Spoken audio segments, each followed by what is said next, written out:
สาน Money Exchange in Forex สวัสดีครับวันนี้ก็เป็นวันที่1กันยายน2562นะครับ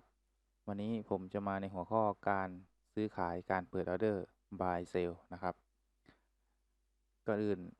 ผมขอเท้าความถึงตลาด Forex และก็ตลาดหุ้นก่อนนะครับตลาด Forex และก็ตลาดหุ้นนี่ไม่เหมือนกันนะครับตลาดหุ้นนี่เราสามารถ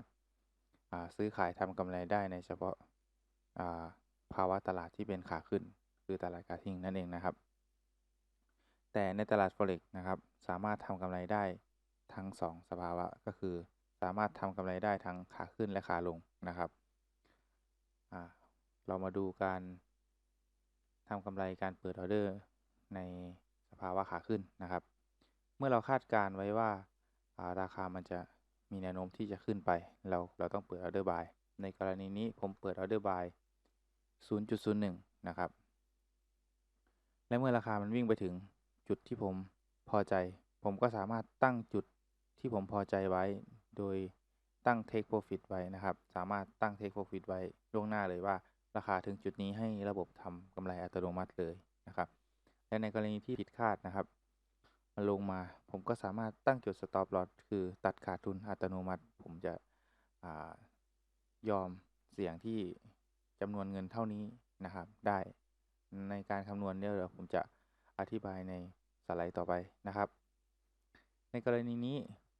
ผมเปิดออเดอร์บายแล้วราคามันผิดคาดเมื่อราคามันผิดคาดผมตั้งจุด Stop Loss ห่างจากจุดที่ผมบายไว้500จุดนะครับเราจะเสียเงินเท่าไหร่ก่อนอื่นเลยนะครับ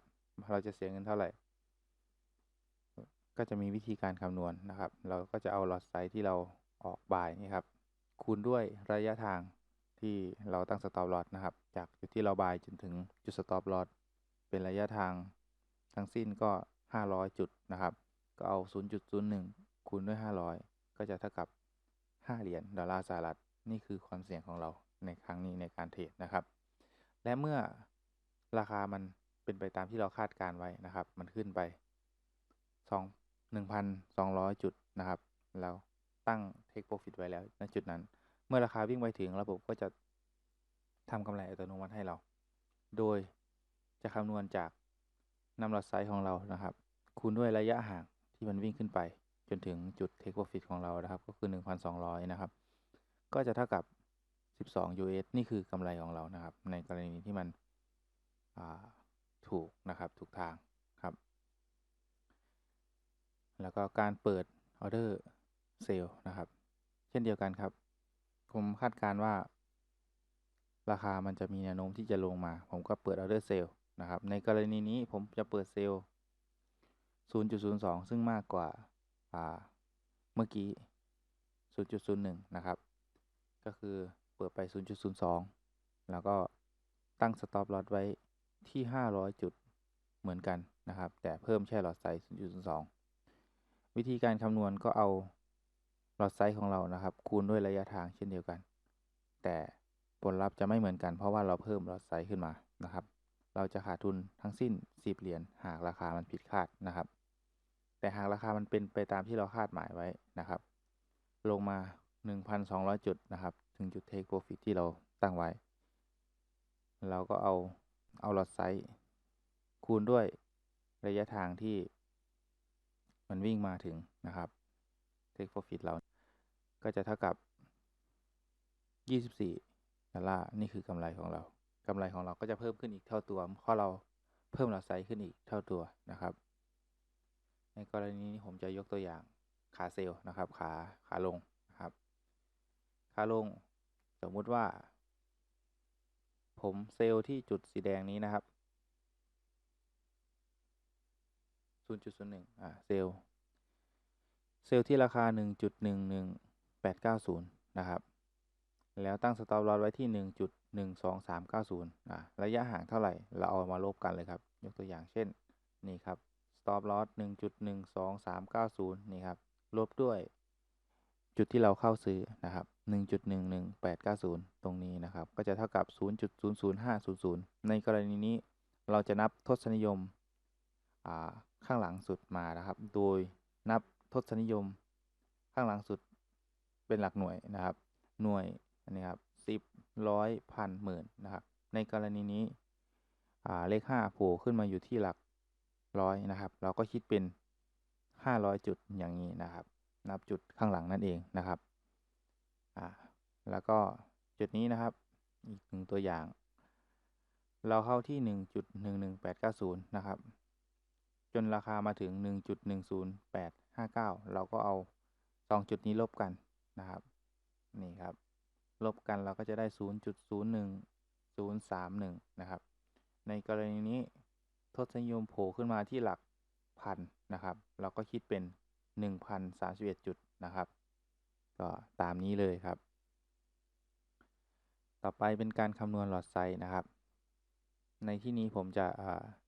สมมุติโจทย์ขึ้นมาว่ายอมรับความเสี่ยงได้ที่20 US ในการเทรดครั้งนี้นะครับ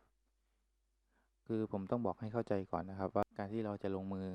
เปิดออเดอร์ buy sell ทุกครั้งนะครับเราต้องรู้ก่อนว่าเราจะยอมได้เท่าไหร่ในครั้งนี้สมมุติเงินในพอร์ตผมมี100 เหรียญอย่างเงี้ยผมยอมได้20 เหรียญอย่างเงี้ยในการเทรดครั้งนี้ถ้ามันผิดคาดไม่เป็นไปตามที่ผมคาดหมายไว้อย่างเงี้ยผมก็จะยอมเสียที่20 เหรียญนะครับแล้วเราจะออกหลอดไซส์เท่าไหร่ 0.01 0.02 หรือ 0.03 นะครับมันมีวิธีคำนวณครับโดยนำเงินที่เราต้องการเสียในครั้งนี้นะครับหารด้วยระยะทางก็คือ stop loss ของเรานะครับแล้วมันจะได้เป็นหลอดไซส์ที่เราต้องออกมานะครับตัวอย่างครับความเสี่ยงที่เรายอมรับได้นะครับ20 เหรียญหารด้วยระยะทางหรือ stop loss ก็เท่ากับ 0.06666 ซ้ำนะครับผมจะปัดเป็น 0.07 ไปเลยนะครับแล้วก็มาลองคิดดูว่า 0.07 นะครับคูณด้วยระยะทางของ stop loss ที่เราตั้งก็คือ300ก็จะเท่ากับ21 เหรียญก็เพิ่มขึ้นมา1 เหรียญก็โอเคครับยอมรับได้ก็ใช้ 0.07 ได้นะครับในการออกลอตไซส์ครั้งนี้นะครับยกตัวอย่างเช่นผมเซลล์ที่จุดนี้นะครับแล้วตั้ง stop loss ที่จุดนี้ห่างจากจุดที่ผมเซลล์อยู่ที่300 จุดนะครับวิธีการคำนวณผมจะเอาความเสี่ยงของผมก็คือเงินทุนเงินที่ผมยอมเสี่ยง20 เหรียญนี่แหละครับหารด้วย stop loss นะครับก็จะออกเป็น 0.0666 ซ้ำหรือผมจะปัดเป็น 0.07 ไปเลยนะครับเอามาลองคำนวณดูว่า 0.07 ลอตไซส์ของเราที่ออกเซลล์เนี่ยคูณด้วย stop loss จะเป็นเงินเท่าไหร่นี่ครับ$21ที่เรายอมเสี่ยงนะครับถ้ามันผิดคาดแต่ในกรณีที่มันเป็นไปตามที่เราคาดหมายนะครับนี่มันก็ไม่ขึ้นมาถึงจุด stop loss เราจริงๆมันก็ลงมาในจุดนี้ห่างกันเท่าไหร่เราก็ลบกันแล้วเราจะได้ระยะทางแล้วก็ค่อยเอามาคูณ 0.07 อีกทีนึงนะครับก็จะเป็นเงินที่เราจะได้รับนะครับโอเคครับวันนี้อีสาน Money Exchange Inforex ก็ขอจบการนำเสนอเพียงเท่านี้ขอบคุณครับ